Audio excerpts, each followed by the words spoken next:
જય માતાજી બધાને। તો જો હવાર પડી ગયું છે ને બધાને ગુડ મોર્નિંગ। અને ગરમી ઓહો જો આજે તો હવારમાં પહેલાં કપડાં ધોઈ નાખ્યા છે, કપડાં ધોઈને નીચવી નાખ્યા છે। અને જો હજી કામ આપણે બધું બાકી છે, હંજે પોતા વાસણ એ બધું બાકી છે। મેં પહેલાં કપડાં ધોઈ નાખો એટલે હુકાતા થાય। પછી જો આપણે આ રસોડાનું એક ખાનું સાફ કરવાનું છે। હમણાં મોતીડા આવતા નથી તો મેં કીધું એક એક કરીને આપણે ખૂણો એક એક ઘરનો સાફ હું કરવા માંડું। તો કાલે મેળો સાફ કર્યો હતો ને આજે જો રસોડાનું ખાનું સાફ કરવાનું છે। તો એ હું ખાનું સાફ કરી નાખું। અને વાગી ગયા હતા 12, હું ફ્રેશ થઈ ગઈ હતી પણ હજી હું કાંઈ નવરી થઈ નથી। તો જો આ બધું હજી આપણે ખાનામાં ગોઠવવાનું બાકી છે। હજી પોતાના વાસણ એ તો બધું થઈ ગયું હતું।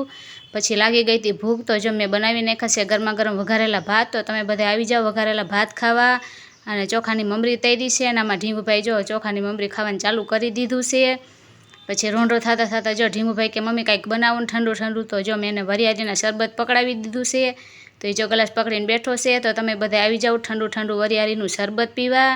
તો પછી જો એક ગ્લાસ એને આપી દીધો ને એક ગ્લાસ મેં લઈ લીધો। અને આ હા કેવું મસ્ત ઠંડુ ઠંડુ વરિયાળીનું શરબત મજા આવે।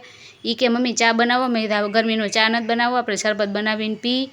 તમે મા દીકરો શરબત પી છે। અને તમે જાતા ચેનલને સબસ્ક્રાઈબ કરવાનું ભૂલતા નહીં। મળી નેક્સ્ટ વિડીયોમાં, બાય બાય, જય માતાજી।